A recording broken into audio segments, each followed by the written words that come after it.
Bueno, ahora sí, vamos a abrir nuestras Biblias a Efesios capítulo 1, donde estamos examinando la enseñanza de Pablo aquí en esta preciosa epístola a los Efesios. Dijimos que es una epístola que tiene que ver con la iglesia y a la luz de nuestra experiencia como iglesia aquí en el Ministerio Hispano, la mayoría de ustedes vienen los últimos 3, 4 años. El crecimiento nuestro se ha incrementado en una manera impresionante en los últimos 3, 4 años y consideré importante que estudiáramos el tema de la iglesia según lo Pablo nos enseña aquí en esta epístola, para que estemos conscientes de lo que es la iglesia. Realmente es la iglesia, que somos nosotros, los santos. Y en esta mañana vamos a enfocarnos en una oración, en la oración de Pablo en los versículos del 15 al 23, pero particularmente hoy los versículos del 15 al 17. Estamos estudiando acerca de la oración los miércoles. Aquí tenemos una oración específica del gran apóstol Pablo, que es un pedido de discernimiento espiritual, y él se dirige a estos creyentes de esta manera. Versículo 15: por esta razón también yo, habiendo oído de la fe en el Señor Jesús que hay entre vosotros y de vuestro amor por todos los santos, no ceso de dar gracias por vosotros, haciendo mención de vosotros en mis oraciones, pidiendo que el Dios de nuestro Señor Jesucristo, el Padre de gloria, os dé espíritu de sabiduría y de revelación en un mejor conocimiento de Él. Noten lo que ora el apóstol, qué es lo que él pide.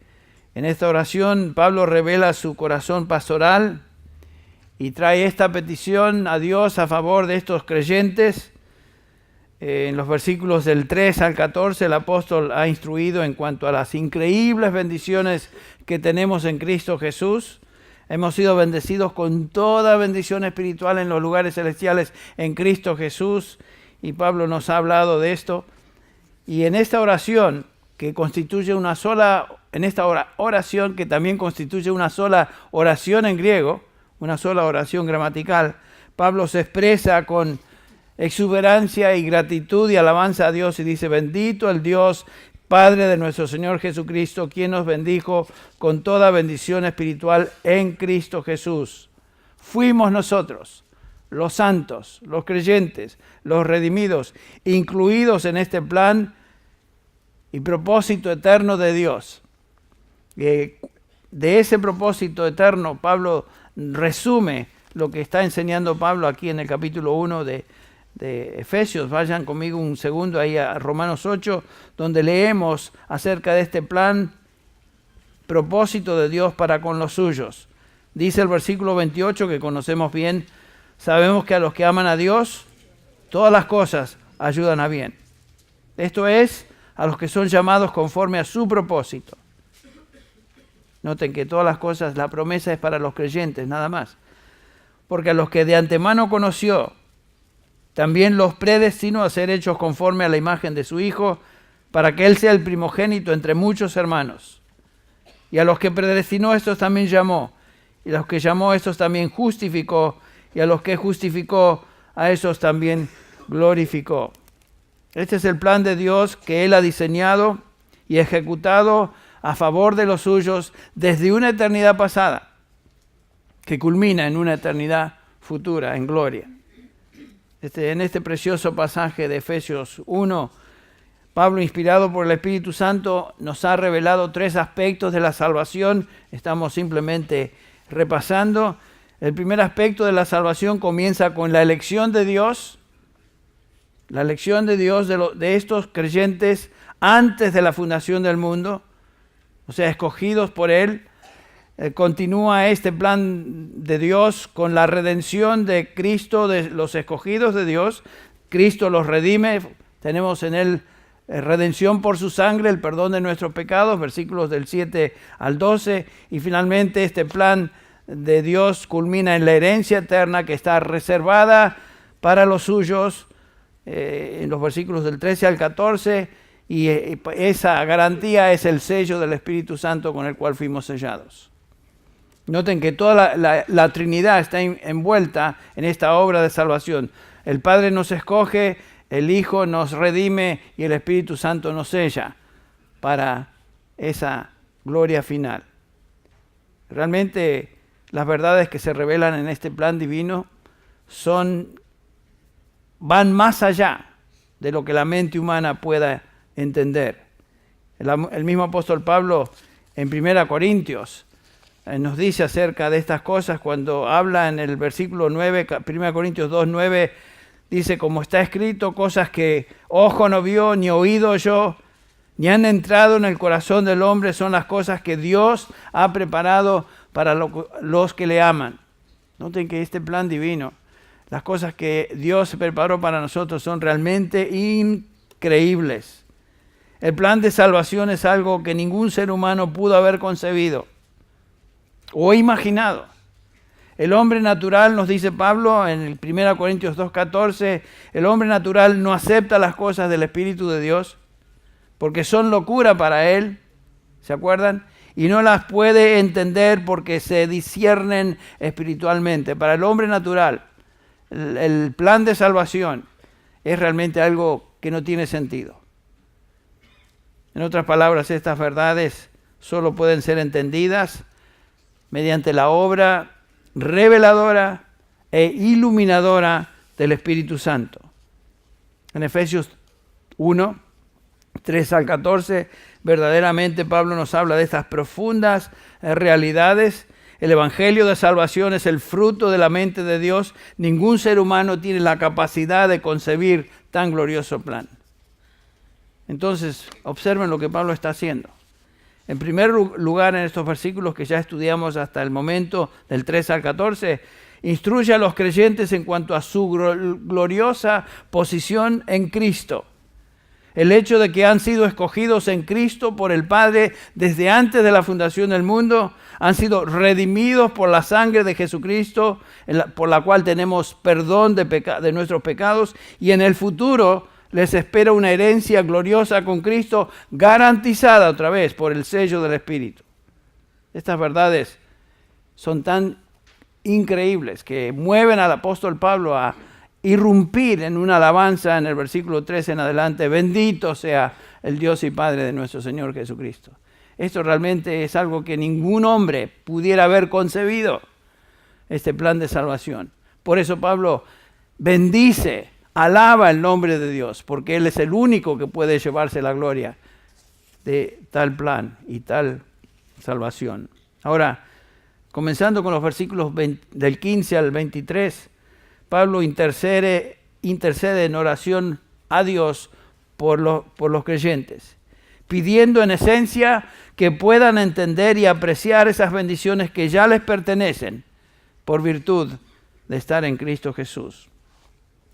El apóstol comienza en el capítulo 1 describiendo nuestra posición en Cristo y termina el capítulo pidiendo a Dios que entendamos, que podamos discernir lo que ya es nuestro en Cristo.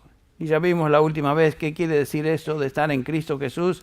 Dijimos que hemos sido identificados con Cristo Jesús en su muerte y en su resurrección por medio de un bautismo espiritual. Estar en Cristo Jesús es una unión espiritual, es una realidad espiritual. Lo leímos en el versículo 3 de capítulo 6 de Romanos. Dice Pablo, ¿no sabéis que los que hemos sido bautizados en Cristo Jesús hemos sido bautizados en su muerte? Por tanto, hemos sido sepultados con Él por medio del bautismo para muerte, a fin de que como Cristo resucitó entre los muertos por la gloria del Padre, así también nosotros andemos en vida nueva. Porque si hemos sido unidos a Él en la semejanza de su muerte, ciertamente lo seremos también en la semejanza de su resurrección. Y Pablo continúa hablándonos del significado de nuestra unión con Cristo. Es una unión espiritual. Aunque aquí Pablo menciona el bautismo, no es una referencia al bautismo de agua, sino es un bautismo espiritual, por el cual somos unidos y nos identificamos con Cristo en su muerte, sepultura y resurrección. Lo que le sucedió a Cristo literalmente sucede con nosotros espiritualmente y estamos en Cristo Jesús. Vuestra vida, dice Pablo, está escondida con Cristo en Dios. Esa es una impresionante realidad. Y creo que con el tiempo un creyente que está expuesto a la palabra de Dios comienza de a poquito a entender y a apreciar más y más lo que significa estar unido a Cristo, lo que significa estar en Cristo Jesús. El apóstol comienza en este capítulo como diciendo, describiendo nuestra posición en Cristo y termina pidiendo que Dios nos dé entendimiento de esto. En el capítulo 2, Pablo hace lo mismo. Instruye en cuanto a nuestra posición en Cristo. Y en el capítulo 3, versículos 14 al 19, ora una vez más para que entendamos nuestras bendiciones espirituales. Aquí vemos un principio, y es este. No podemos vivir una fe que no entendemos. No podemos funcionar de acuerdo a preceptos que no discernimos. Este es el problema con muchos cristianos. Aunque están en la iglesia, son del Señor, han sido redimidos, viven sin embargo una vida frustrada porque nunca han sido enseñados bíblicamente, son ignorantes de lo que significa pertenecer a Cristo y estar en Cristo Jesús. Entonces, lo que vemos aquí que el apóstol Pablo está reconociendo que la enseñanza es vital, pero junto con la enseñanza debemos orar, y es lo que hace Pablo, pedir que Dios ilumine el corazón de los creyentes para que realmente entiendan lo que es suyo en Cristo Jesús. Lo que vemos entonces es que no es suficiente enseñar a los creyentes verdades bíblicas, sino que hay que orar. Debemos orar para que Dios dé entendimiento espiritual sobre la instrucción que están recibiendo. Y es justamente lo que el apóstol Pablo hace. La tarea primordial de un pastor, de un maestro de la Biblia, es doble. Es orar por los creyentes, orar por luz, iluminación espiritual en la mente y el corazón de los creyentes y enseñar la palabra, que es justamente la prioridad que se nos enseña en el capítulo 6 de Hechos. Ustedes recuerdan, la primera iglesia allá en Jerusalén, los líderes de la iglesia, los apóstoles, dicen lo siguiente: nosotros nos dedicaremos o entregaremos a la oración y al ministerio de la palabra. Eso es, en resumen, el ministerio en la iglesia. Como maestros de la palabra y predicadores del evangelio, no solamente vamos a enseñar a los creyentes y exhortarles en cuanto a cierta conducta, explicarles quiénes son en Cristo, pero orar para que ellos entiendan lo que eso significa. Cada vez que uno se para a abrir la palabra de Dios y exponerla, debe estar consciente, todo maestro bíblico, que la enseñanza realmente real es del Espíritu Santo. Y uno no puede depender en uno, ni en su habilidad de hablar, ni su habilidad de exponer, sino depender en lo que el Espíritu Santo va a enseñar. Y es con esa actitud que el apóstol Pablo comienza esta porción pidiendo y rogando a Dios: Padre, ayúdales a entender lo que acabo de enseñarles. Cuando entendemos lo que somos en Cristo, entonces estamos en condiciones de vivir en obediencia al Señor. Tenemos que aprender a distinguir entre aquellas verdades bíblicas que nos enseñan nuestra posición y aquellas afirmaciones en la Biblia que son prácticas. Por ejemplo, la Biblia nos enseña que como hijos de Dios somos santos. Hemos hablado de esto. Más, el apóstol Pablo se dirige a los santos que se encuentran en Éfeso. Los santos, nosotros, los creyentes, la iglesia. Pero inmediatamente viene a la mente, bueno, entiendo esto de que lo santo, que es una descripción, pero francamente, Henry, no me siento santo. No me siento muy santo. Sé que peco, soy imperfecto, soy desobediente, soy tan débil en mi vida de oración, trastabillo tantas veces. Me siento que no soy lo que debería ser. Aunque la Biblia me dice que soy santo, no me siento santo. Bueno, estamos en buena compañía, ¿saben? Porque el apóstol Pablo, ustedes recuerdan en el capítulo 7 de Romanos, describe algo similar de esta tensión que todos nosotros como creyentes tenemos.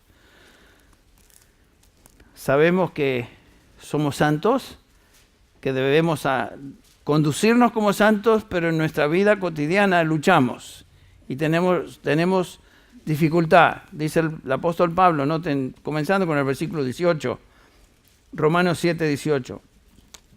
Porque yo sé que en mí, es decir, en mi carne, no habita nada bueno.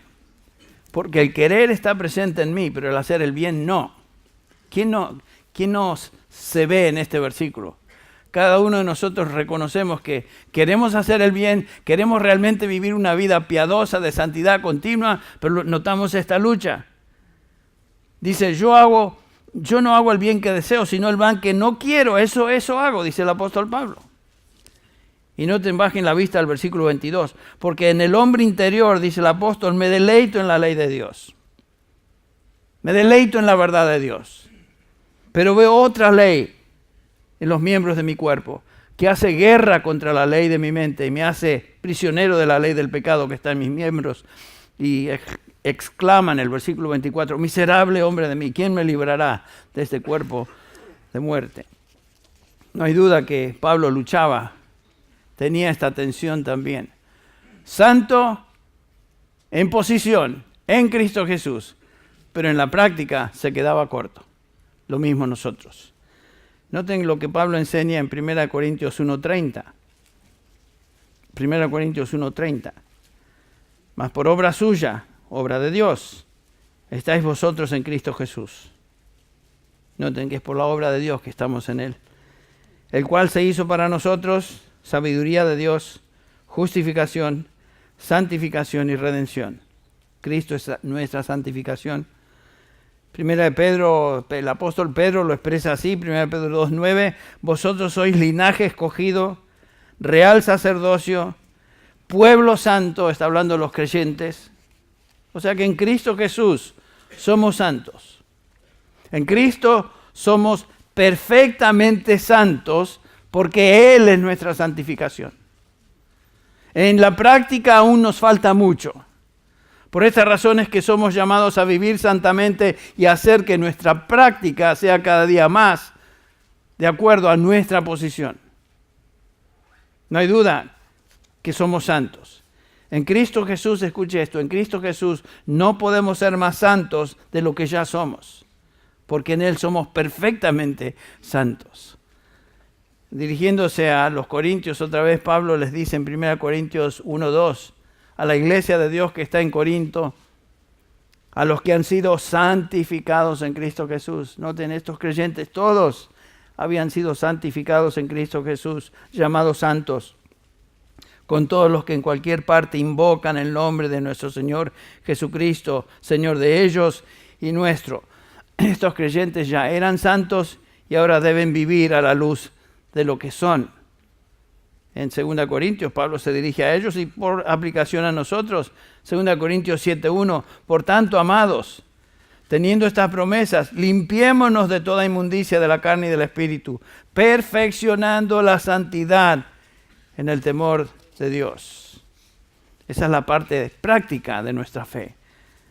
A menos que conozcamos quiénes somos en Cristo Jesús, no vamos a tener la motivación correcta para vivir como cristianos. Entonces Pablo quiere que estos creyentes, que todos los creyentes entiendan su posición espiritual en Cristo, entre paréntesis, que jamás va a variar, es la misma. No puede variar. Y eso va a motivar su conducta. En estos versículos del capítulo 1 de Efesios, versículos del 3 al 14, Pablo ya nos ha hablado de las profundidades, estas tremendas verdades de nuestra posición en Cristo. Y ahora comienza con una oración pidiendo, Padre, ayúdales a entender. En Cristo somos perfectos delante de Dios. Dios nos mira en la perfección de su Hijo, quien es nuestra santificación. Por eso Pablo dice en Romanos 8:1, por tanto no hay condenación para los que están en Cristo Jesús. No hay condenación. No hay condenación hoy, no hay condenación mañana. No puede haber condenación porque Dios nos acepta y nos ve en la santidad y en la justicia de su Hijo. Estamos en Él. No hay nada que en ti que puedas hacer tú para que le caigas mejor a Dios. Lo que haces o dejas de hacer en ninguna manera cambia tu posición delante de Él. Tú no puedes incrementar el favor de Dios para contigo.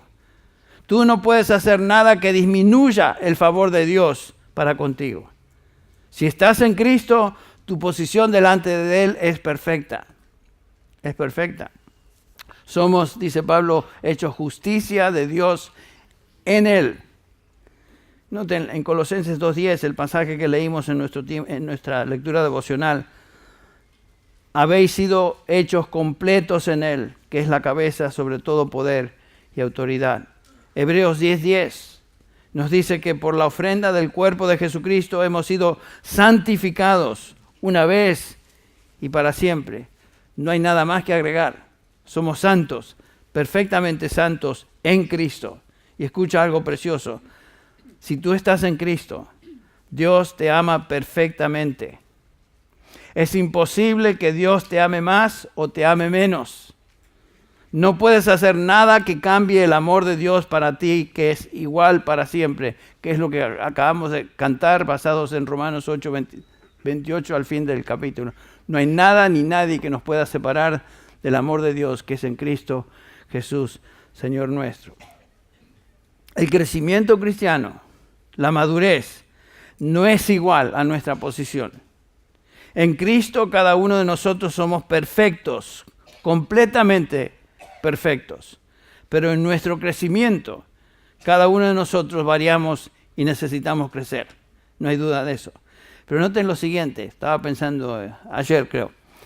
Cuando un cristiano muere, independientemente de qué grado de santidad se encuentra en su vida práctica, qué grado de piedad, ese creyente pasa inmediatamente a la presencia ¿de quién? De Dios.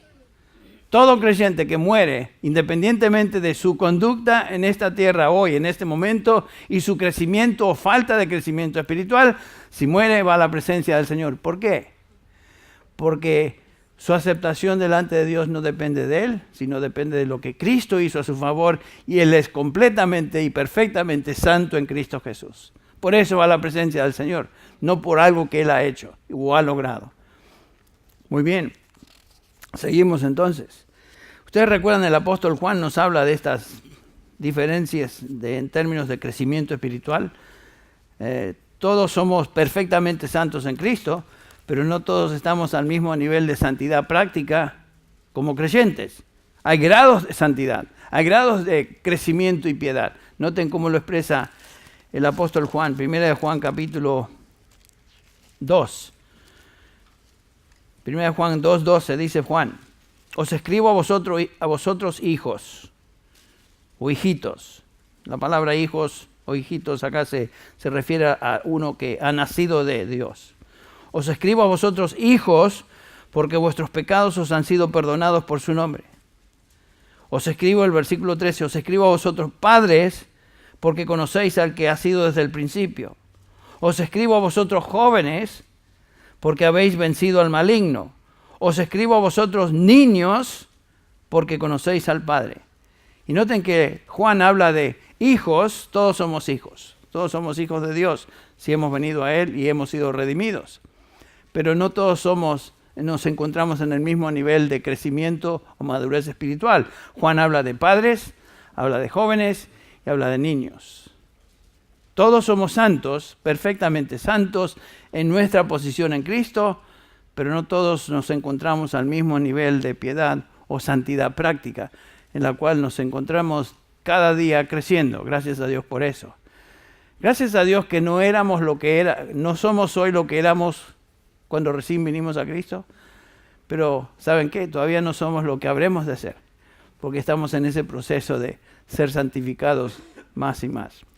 Y en la medida que conocemos nuestras bendiciones espirituales en Cristo Jesús y nos apropiamos de ellas, en esa medida crecemos y caminamos más como lo que ya somos. Ahora vamos a la oración de Pablo en los versículos 15 al 23, que estaremos viendo hoy, el versículo 15 al 17 en particular. Noten que Pablo comienza diciendo: por esta causa, por esta razón, no ceso de dar gracias por vosotros en mis oraciones. ¿Por qué razón? ¿A qué se refiere? Bueno, se refiere a lo que él ha estado enseñando, los versículos del 3 al 14. Pablo ha estado diciendo que hemos sido bendecidos con toda bendición espiritual en los lugares celestiales en Cristo Jesús. Hemos sido escogidos por Dios, redimidos por el Hijo, sellados por el Espíritu Santo. Entonces, por esta causa, no ceso de dar gracias a Dios por vosotros en mis oraciones. Y Pablo nos lleva de regreso entonces a todas estas bendiciones espirituales que tenemos en Cristo. Pablo está orando entonces por los bendecidos, por los escogidos, por los que han sido sellados por el Espíritu Santo, un grupo selecto. Creyentes en Éfeso y todos los creyentes en Asia Menor que recibieron esta epístola. Ustedes recuerdan que dijimos que esta epístola fue una epístola circular que se envió sin duda a Éfeso, pero se envió a otras iglesias de Asia Menor también. Y Pablo había escuchado reportes de estos creyentes, y dice él, habiendo oído, y aquí Pablo nos habla de dos características sobresalientes de un hijo de Dios. Dos características que demostraban la genuinidad de su salvación. Su fe en el Señor Jesucristo y amor por los santos. ¿Notan eso? Versículo 17. Doy gracias a Dios por vosotros, haciendo mención de vosotros en mis oraciones, pidiendo que Dios nuestro Señor, el Padre de gloria, dé su espíritu de sabiduría. Y en el resto del pasaje nos habla de que Él reconoce que estos creyentes tenían fe en el Señor Jesucristo y amor por todos los santos.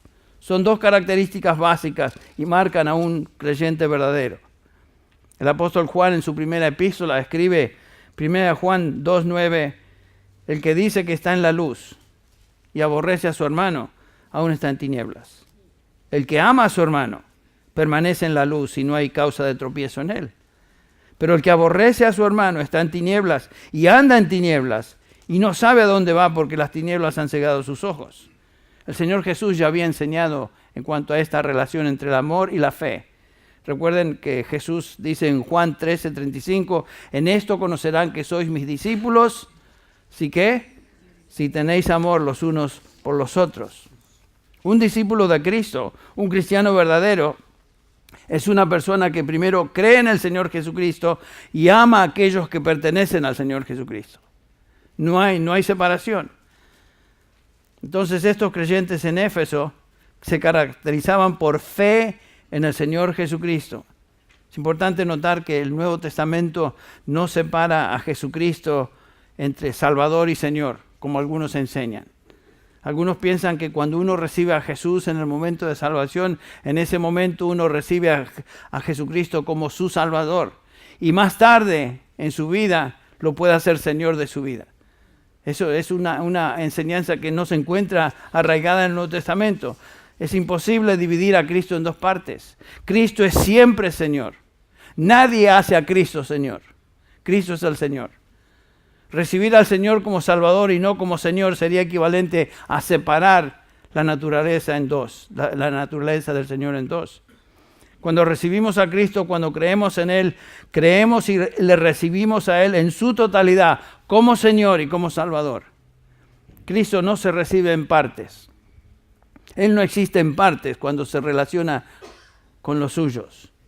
Ahora, esto no quiere decir que en el momento de salvación entendemos completamente y perfectamente las implicaciones de lo que Él es y requiere de aquellos que Él salva. Nuestra capacidad de entender nuestra relación con el Señor Jesucristo obviamente crece, madura. Pero aunque nuestro entendimiento sea débil en el momento de salvación, en ese momento recibimos todo lo que Él es. Él es Señor, Él es Salvador.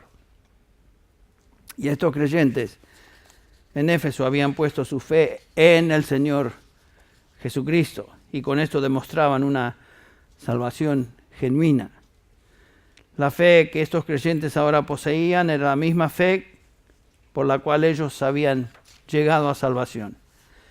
Recuerden las palabras de Pablo en Romanos 10:9, si confieses con tu boca a Jesús Señor y crees en tu corazón que Dios le resucitó de los muertos, ¿qué? Serás salvo.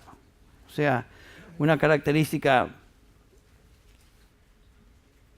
esencial, vital de ser un creyente verdadero es poner nuestra fe en el Señor Jesucristo. Todo lo que es y lo que el Nuevo Testamento nos enseña acerca de Él. El segundo elemento que Pablo subraya aquí como característico de estos creyentes era su amor por todos los santos. Su amor por todos los santos. Noten que el amor acá al cual Pablo se refiere es indiscriminado. El cristiano verdadero no escoge qué tipo de hermanos en Cristo él va a amar. Si son hermanos en Cristo, amamos a los hermanos en Cristo. Él ama a todos los que son hermanos, todos los salvados, todos los que son santos, por virtud de pertenecer a Cristo. No importa de dónde vengan, no importa si tienen extracción distinta a la nuestra. Santos, posicionalmente, todos los creyentes estamos ahí. No hay diferencia entonces entre nuestra posición con otros creyentes en Cristo Jesús. Y Pablo acá no hace la diferencia entre los consagrados y los que no son tan santos, sino que un creyente verdadero ama a los creyentes, a todos los santos, independientemente de dónde vengan, quienes sean. Si son del Señor, si han puesto su fe en el Señor Jesucristo, son santos, por lo tanto, yo debo amar a estos creyentes. Y un creyente verdadero hace eso. No solamente que escoge amar a algunos que son más maduros que otros. ¿Me explico? Amamos a los santos. Por supuesto, no todos los santos son iguales en términos de su crecimiento espiritual. Y algunos santos debemos amar, pero no nos caen muy bien. ¿No es cierto? Hay diferencia, hay tensiones en nuestra manera de nuestras personalidades y hay algunos santos que realmente nos caen un poquito gordos. ¿No es cierto? Si somos francos. O sea, no podemos discriminar. Cuando lleguemos al cielo, nos daremos cuenta, como dijo Mahoney en la mañana, que todos éramos gordos. En un sentido, todos había algo con nosotros. Pero cuando lleguemos al cielo seremos perfectos. Y en ese momento nos daremos cuenta quién es la familia de Dios. Pero nuestro deber, y Pablo reconoce esto de los creyentes en Éfeso, es que se distinguían por amar a todos los santos. Todos los santos. En mi vida como creyente y pastor y predicador he conocido a santos de todo color y sabor. De toda extracción doctrinal. Y estoy hablando de los verdaderos santos. Y realmente no quiere decir que uno está de acuerdo con todos en su posición doctrinal. Pero si son del Señor Jesucristo, es la familia del Señor. Son santos, pertenecen a Él y le amamos. Les amamos porque son hijos de Dios. Y obviamente somos llamados a mantener el amor unos con otros. Recuerden las palabras de Pablo en Filipenses 2:2. Haced completo mi gozo, siendo del mismo sentir, conservando el mismo amor, unidos en espíritu, dedicados a un mismo propósito. Qué lindo es ver cuando los santos demuestran su amor unos por otros. Y en el contexto de nuestra congregación, lo podemos ver una y otra vez, cómo los creyentes se preocupan unos por otros, se entregan unos a otros, muestran su cariño y su amor en el Señor de diversas maneras, y lo vemos y lo notamos en nuestra congregación. Pero ¿saben qué? Si somos santos, creyentes en el Señor Jesucristo, debemos demostrar ese amor a todos, hijo de Dios, sea quien sea y venga de donde venga. Gracias a Dios que el Señor nos ha dado una congregación preciosa, pero nuestro deber, como el apóstol Pablo acá nos enseña, es que debemos mantener el mismo amor con todos los santos, todos los santos. Ahora, el amor al cual Pablo se refiere no es un amor sentimental, no es un amor romántico, es un amor que se demuestra con acción. Otra vez el apóstol Juan nos ayuda a iluminar esta realidad cuando dice en 1 Juan 3:14, nosotros sabemos que hemos pasado de muerte a vida porque amamos a los hermanos. El que no ama, noten esto, permanece en muerte. Versículo 17, 1 Juan 3:17, pero el que tiene bienes del mundo, por ejemplo, y ve a su hermano en necesidad y cierra su corazón contra él, ¿cómo puede morar el amor de Dios en él? Versículo 18, hijos, no amemos de palabra ni de lengua, sino de hecho y en verdad. Un cristiano genuino ama a sus hermanos y los demuestra con hechos. Aquellos que se llaman cristianos, por ejemplo, y se separan de la sociedad y se van a un lugar muy lejos, monjes, ermitaños, lo que sea, se retiran de la sociedad y quieren buscar una vida piadosa, están negando lo que la Escritura nos enseña acá. No están demostrando verdadera santidad, porque la verdadera santidad se demuestra en el contexto de relaciones con otros creyentes, no separado en una torre allá en el monte Aconcagua. Puede ser cualquier monte. De hecho, yo no puedo creer en Cristo y amarle a Él sin amar al pueblo que Él ama. Es imposible. El amor cristiano se demuestra en el contexto de la comunión unos con otros, relacionándonos unos con otros, y gracias a Dios que es lo que observamos en nuestra congregación. Gracias a Dios por eso. Gracias, hermanos, por las demostraciones de cariño y amor que han expresado a Bárbara, por ejemplo, en textos. Ella estaba tan animada por lo que recibía por parte de muchos de ustedes. Gracias por demostrar ese amor. Segundo lugar, después de esta expresión de gratitud del apóstol Pablo por la genuinidad de la fe de estos creyentes, Pablo ahora vuelve su actitud a una petición. Ahora, a la luz de esto, Pablo comienza a hacer una petición en el versículo 17. Pablo comienza a pedir que Dios conceda entendimiento de lo que como cristianos ya es nuestro. Hay cosas que no conocemos, que no sabemos, aún como cristianos. Que en el crecimiento, en la vida, en el tiempo de madurar en el Señor, de a poquito nos damos cuenta. Pero, ¿se acuerda que Pablo dice que fuimos bendecidos con toda bendición espiritual en los lugares celestiales? ¿Qué quiere decir toda? Toda. En otras palabras, toda bendición espiritual que nosotros necesitamos ya se nos fue dada y otorgada en Cristo Jesús. Imagínense, todo lo necesario ya tenemos en Él. Hay ciertas cosas que no debemos pedir. Voy a mencionar algunas como ejemplo. Se cuenta en la historia de Randolph Hearst, conocido millonario norteamericano, un millonario que era, creo que era dueño de varios periódicos en todo el país, inclusive el LA Times, New York Times, etc. Dice que era coleccionista de piezas de arte. Y por supuesto, como coleccionista, él decidió que después de haber leído acerca de una increíble y valiosísima pieza, decidió enviar a uno de sus agentes que haga lo que sea, busque alrededor del mundo, pague lo que sea, pero yo quiero tener esa pieza de colección, la quiero. Después de hacer investigación y análisis, el agente, y trazar dónde había quedado esa pieza, dónde había terminado, se dio cuenta que Randolph Hearst ya la tenía en su bodega, en una de sus bodegas. Pero imagínense, teniendo esta posición, estaba buscando algo que él ya poseía. Y por supuesto no estaba disfrutando ni conocía. Eso es una ilustración de tantos creyentes que buscan bendiciones espirituales que ya realmente poseen, pero no lo saben. No lo saben. Por eso Pablo una y otra vez se dirige a los creyentes en Romanos, en Corintios. O no sabéis. La palabra, la idea es, o es que sois ignorantes de esto. Por ejemplo, o no sabéis que el Espíritu Santo, que vuestro cuerpo es templo del Espíritu Santo y que no sois vuestros.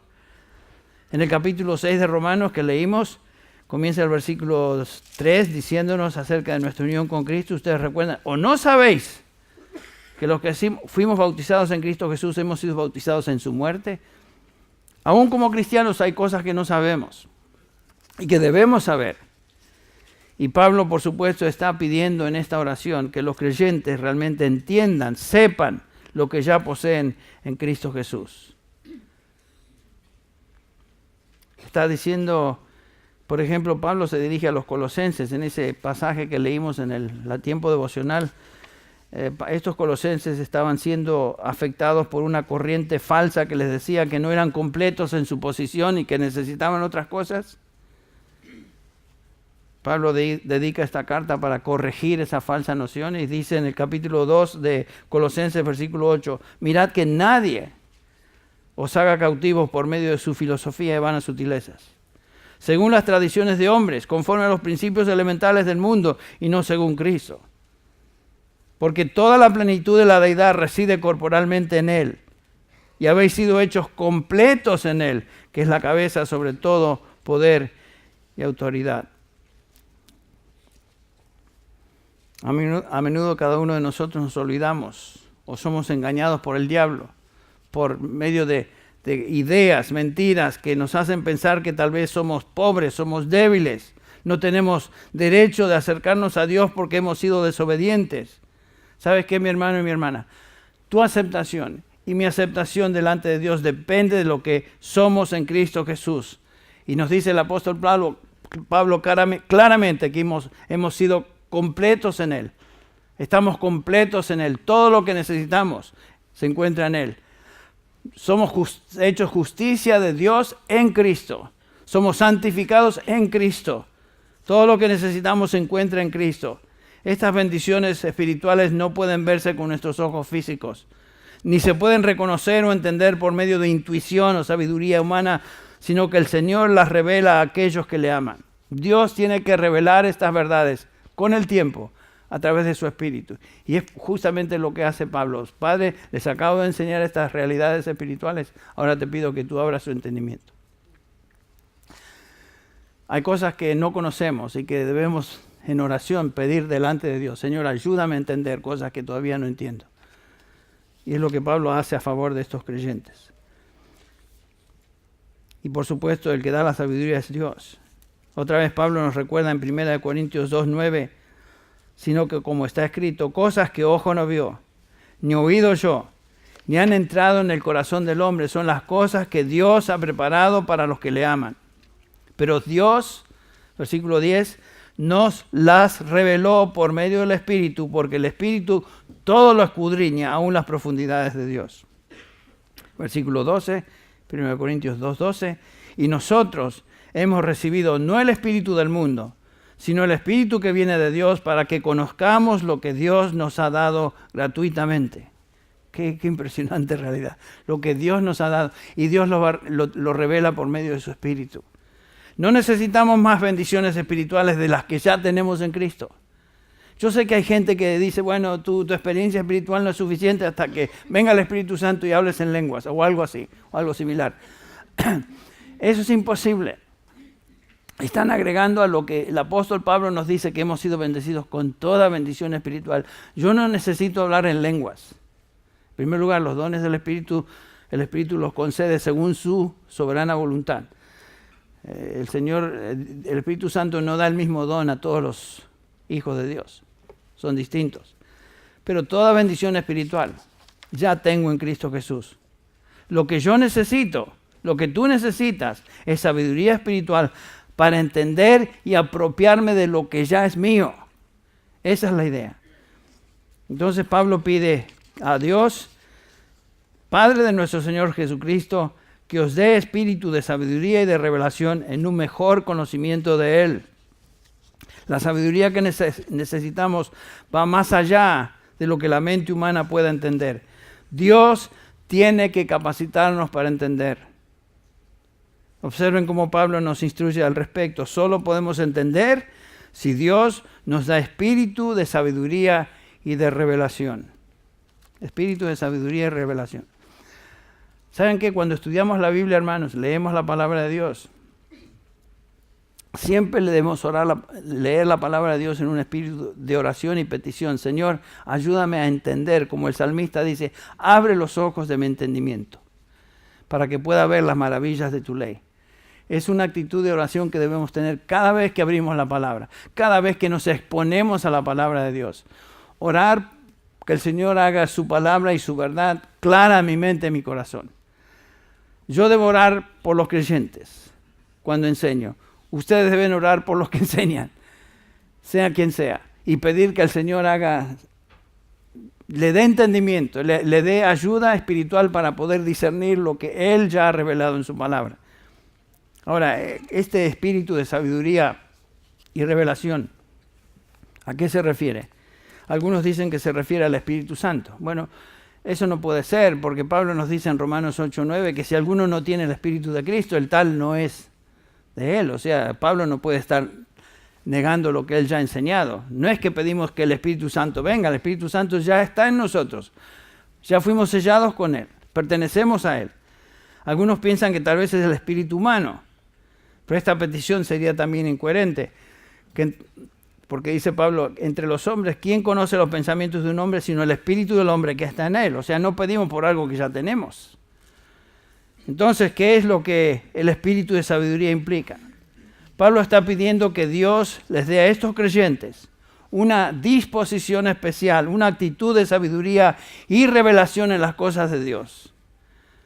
¿Se acuerdan lo que dice Jeremías 9:23? No se gloríe el poderoso en su poder, ni se gloríe el rico en sus riquezas. El que se gloríe, gloríese en esto. ¿Se acuerdan qué es? Que me entiende y me conoce. Eso es lo que Dios quiere de nosotros, que le entendamos y le conozcamos. En el Sermón del Monte, por ejemplo, el Señor dice, bienaventurados los pobres en espíritu.